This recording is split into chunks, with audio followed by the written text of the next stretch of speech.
Welcome to Midnight Hunt, friends, to another night where the veil between the ordinary and the unimaginable thins just a little. Tonight, I bring you a story not born from imagination, but from the shadows of memory, my own. They call it The Town That Disappeared Overnight.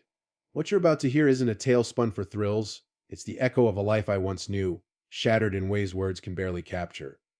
Settle in, dim the lights, and listen closely, because in the quiet hours when the world sleeps, that's when the truth whispers back. Let's begin. My name is Emily Harper, and if you'd asked me a year ago, I'd have told you my life was as ordinary as they come. I grew up in Maplewood, a sleepy little town in upstate New York, population just under 2,000. It was the kind of place where everyone knew your name, your parents' names, and probably what you had for breakfast. My family lived in a two-story Victorian on Elm Street, the one with the wraparound porch and the creaky swing that my dad promised to fix every summer but never did. I was 28 then, working as a librarian at the local branch, shelving books, recommending cozy mysteries to Mrs. Jenkins, and chatting with kids about their summer reading lists. It wasn't glamorous, but it was mine. Morning started the same way every day. I'd wake to the smell of coffee brewing downstairs, my mom humming an old folk tune while she scrambled eggs. Dad would be at the kitchen table, newspaper in hand, grumbling about the latest town council meeting. They're raising taxes again, he'd say, folding the paper with a sigh. As if we don't pay enough to keep this place running. My younger brother, Tommy, 24 and fresh out of community college, would stumble in late, hair tousled, grabbing a piece of toast on his way to his job at the auto shop. Morning, sis. He'd mumble, flashing that lopsided grin that always made me forgive him for leaving his socks everywhere. We were a close family, the kind that ate dinner together most nights. Spaghetti on Tuesdays, pot roast on Sundays. After work, I'd walk home through the town square, past the diner where old Mr. Hargrove waved from his stool, and the park where kids chased fireflies in the dusk.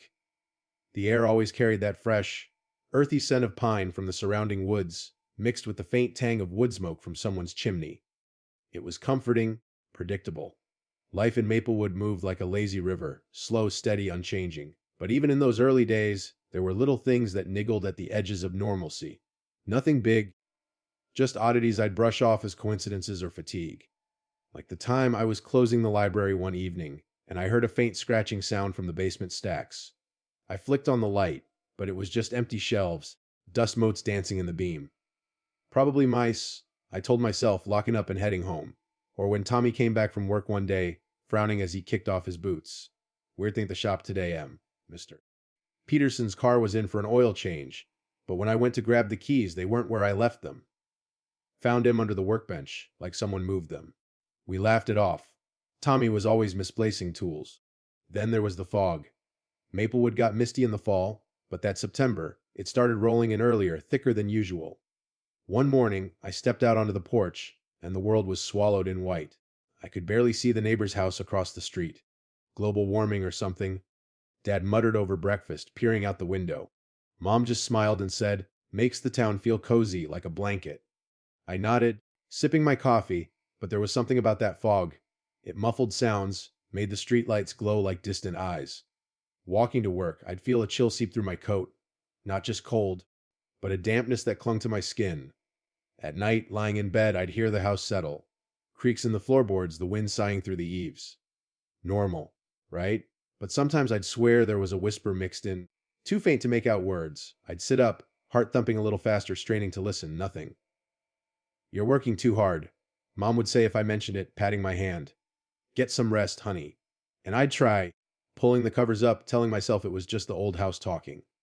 But doubt crept in, small and insidious, like a shadow lengthening at sunset. Little did I know, those whispers were the first threads unraveling the fabric of our world. As the days turned cooler, those small oddities began to pile up, like leaves drifting against a fence. I tried to ignore them, clinging to the rhythm of daily life, but unease started to settle in my bones, cold and persistent. Work at the library felt the same. Patrons borrowing thrillers, kids giggling over picture books. But now, I'd catch myself glancing over my shoulder, as if someone was watching from the aisles. One afternoon, I found a book on the return cart that no one had checked out, an old volume on local history, pages yellowed and brittle.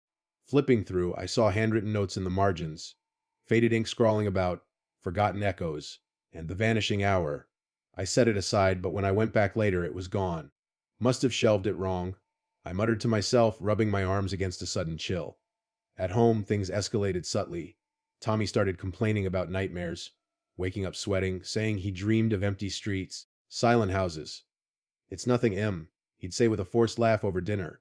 Probably that greasy pizza from the diner. But his eyes looked hollow, shadows bruising beneath them. Dad dismissed it all, buried in his routines, fixing the truck in the garage, yelling at the TV during football games.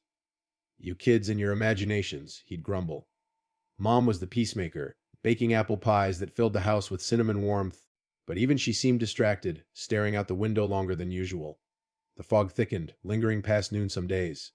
Walking home, I'd hear footsteps echoing mine, but turning around revealed empty sidewalks. Once, I felt a brush against my sleeve, like fingers grazing fabric, but the street was deserted. My heart raced, breath fogging the air, and I hurried inside, slamming the door. You look like you've seen a ghost, Mom said, chuckling as she set the table. Just the wind, honey. I forced a smile, but that night the whispers returned, clearer now, like murmurs from another room. I lay awake, sheets twisted, questioning if it was the pipes or my mind playing tricks. Tension built in small arguments. Tommy snapped at Dad one evening about a missing wrench. I swear I left it on the bench, he yelled. Dad rolled his eyes. Blame the tool fairy, why don't you? I mediated, but inside, doubt gnawed at me. Was I imagining the cold spots in the house, the way shadows seemed to pool unnaturally in corners, even with lights on? Friends at the library brushed off my casual mentions. Maplewood's always been quirky. Sarah, my coworker, said with a shrug. Remember that power outage last winter? Freaked everyone out. But her laugh sounded hollow, and I wondered if she felt it too. One evening, as dusk fell early, I sat on the porch swing, watching the fog swallow the streetlights. A shape moved in the mist, humanoid, fleeting, gone when I blinked. My skin prickled, a shiver running down my spine. Hello, I called softly. Silence. Back inside, I confided it in Tommy. Something's off, isn't it? He paused, then nodded slowly. Yeah, but what can we do? Tell people the town's haunted? We shared a nervous laugh, but sleep evaded me that night, the house groaning like it was alive, breathing. The unease grew, a knot in my stomach. I started double-checking locks, avoiding mirrors where reflections seemed delayed. Family dinners felt strained, conversations clipped. Everything's fine, Dad insisted when I voiced concerns. But his voice wavered, and in the quiet, I heard it again, whispers calling names I couldn't quite catch. Sanity felt fragile, like glass under pressure. Little did we know the shadows were closing in, patient and hungry. By October, the subtle disturbances had sharpened into something undeniable, though I still fought to rationalize them. The fog now blanketed Maplewood almost constantly, muting colors to grays, turning familiar streets into alien landscapes. At the library, books began rearranging themselves overnight, shelves I'd organized meticulously found in disarray by morning. Pranksters. Sarah suggested, but her voice trembled. I felt eyes on me constantly, an unseen presence lurking just beyond sight. One day I turned quickly and caught a glimpse, a translucent figure at the end of an aisle, dissolving like smoke. My breath caught, heart pounding in my ears. Who's there? I whispered. No answer, just the echo of my own voice. Home offered no refuge. Cold drafts swept through rooms, carrying faint scents of decay, like wet earth and rot. Objects moved, Mom's knitting needles on the coffee table one moment, on the floor the next. Clumsy fingers, she joked, but her hands shook. Tommy's nightmares worsened, he'd wake screaming, describing hands pulling him into darkness. It's real, he confided one night, voice hoarse. I feel it watching us. Dad scoffed. Dreams are just dreams, son. Snap out of it. But even he looked uneasy, jumping at shadows. My own sleep fractured into vivid dreams that bled into waking hours. I'd dream of walking empty streets, houses hollow-eyed, whispers urging me forward. Waking, I'd find scratches on my arms, thin red lines as if from nails. You must have done it in your sleep, Mom said, bandaging them gently. But doubt festered, reality felt slippery. Was I losing my mind? Isolation crept in. Friends avoided eye contact, conversations died quickly. Town's just quiet, Sarah said, but her dismissal felt forced.